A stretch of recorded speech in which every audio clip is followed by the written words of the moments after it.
Remember what he told you. From the fog of grief arrives the sharp jab of new and unexpected information. The stone has been rolled away, the tomb is empty, and two angels stand before you. Remember what he told you.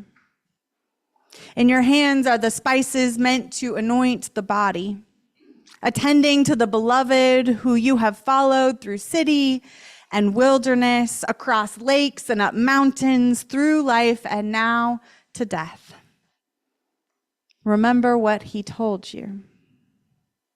And the memories do come, memories of meals shared around a table, of water becoming wine, of stories and crowds and palms, the shouts of hosannas still on the air.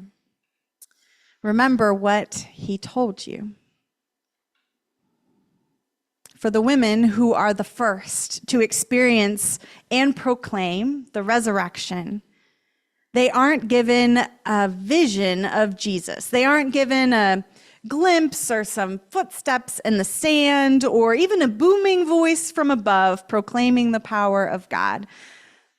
All they're given is an empty tomb and told to remember. Now, as someone who doesn't have the best memory, Mark can tell you, especially these days, this call to remember stresses me out. I can just imagine myself in front of the tomb being like, okay, no problem. If it was important, I'm sure I wrote it down in my notebook. Just give me a moment. Let me consult. I would be in some trouble. But the good news for the disciples who showed up first is that Jesus said the important things again and again and again. Like the family member, and I'm not naming names here, who tells the same story again and again and again. It might drive you a little nuts, but everyone else can tell that story word for word, including the pauses and the punchlines. Some of y'all have that family member. It's not a bad plan if you want people to remember. And because we believe in science here at Spirit of Peace, shouldn't be a controversial statement, but it is, because we believe in science here, I want to explore a bit about the science and the theology of memory. When we learn something, even as simple as someone's name, we form new connections between neurons in the brain. The sheer number of possible connections gives that gray flesh between our ears unfathomable flexibility. Each of the brain's 100 billion nerve cells have 10,000 connections to other nerve cells. Neuroscientists tell us that our memories aren't like playing back a tape of events. Memories aren't exact recordings of what happened. When we learn something new, synapses create new branching, fractal connections between nerve cells. And each time we remember something, or forget it, but when we remember it, neural pathways reconnect, synapses fire together again, and new patterns form. Therefore, we might say that to remember creates something. It retrieves something from the past to create something in the present and for the future. Theologically speaking, memory is resurrection's partner. All four Gospels tell the resurrection story a little differently. Different women at the tomb, different words are spoken, different reactions, but all of them agree on this. The tomb is empty. Death has been defeated and Jesus is alive. And just like the women at the tomb, we come carrying our grief, our expectations, our questions, and Easter meets us not with easy answers, but with an encounter that changes something within us. If we were to pass the mic around this room and ask people to unmute on Zoom and ask you all, what do you believe happened after Jesus died? I'm not going to do it. Don't worry. We'd be here a while. But if we did, we would probably hear a beautiful spectrum of beliefs and doubts and all that stuff in between. But what unites us, what brings us to Easter morning, is the shared proclamation that death is not the end of the story.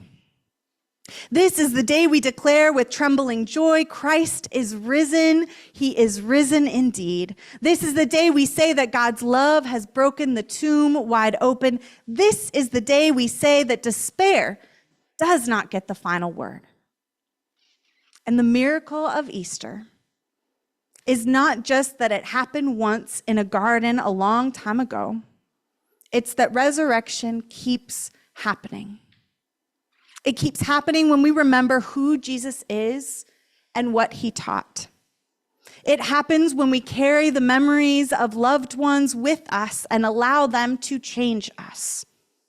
It happens when we live like love can win. It happens when we refuse to let the world's cruelty harden our hearts. It happens when we choose joy and hope and mercy anyways.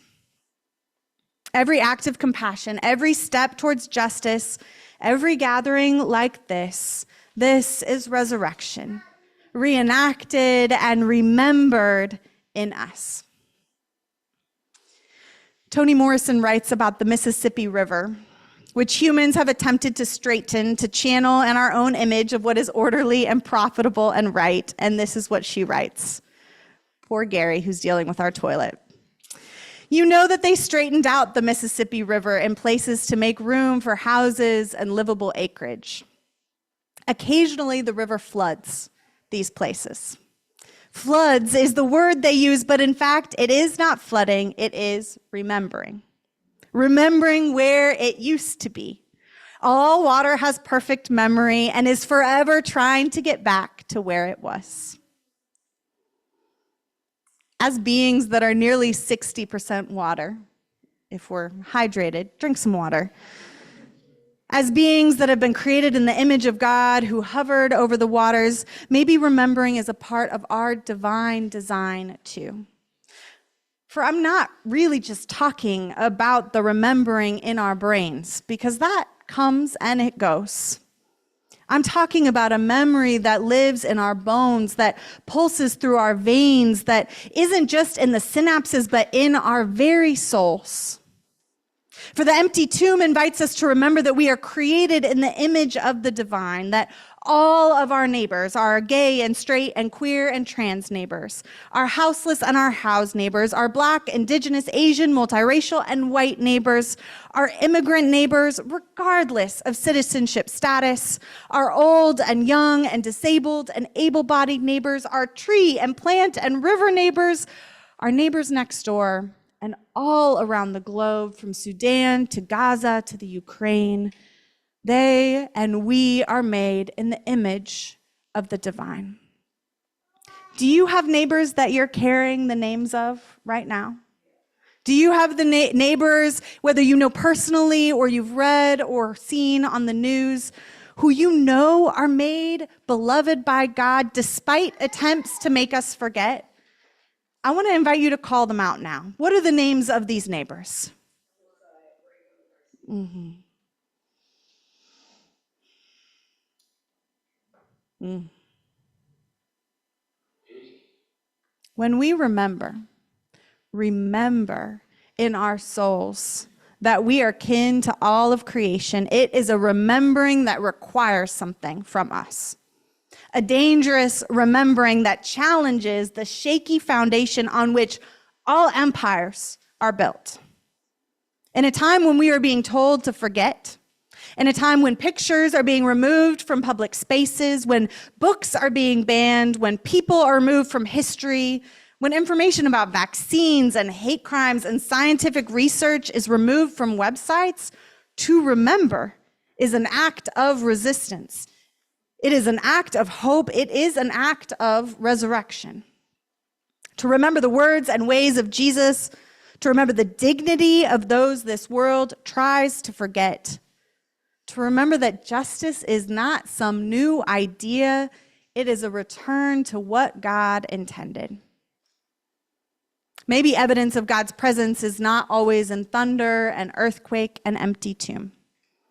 Maybe it's in the slow, sacred movements of memory, rushing back into the cracks, spilling over the banks of what we thought was possible. what we've been told is possible, and returning us to love, to the story that has been and will always be ours.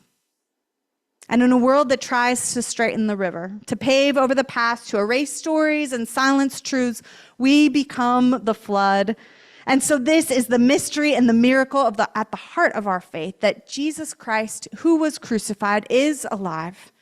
That death was real, that grief was real, and yet life somehow, some way has broken through. Resurrection is not just a metaphor, it's not just a moment, it is a movement of God rippling through time, flooding our world with new possibility. The resurrection is not only then, it is now, it is here, it is rising in us. So let us remember. Let us become the memory of Christ alive in the world where love is stronger than hate, where mercy is deeper than despair, where justice rolls down like waters and resurrection rises up in every act of courage, in every table set with welcome, and every soul that dares to hope again, for Christ is risen. Christ is risen indeed. We remember, and we too shall rise. Amen.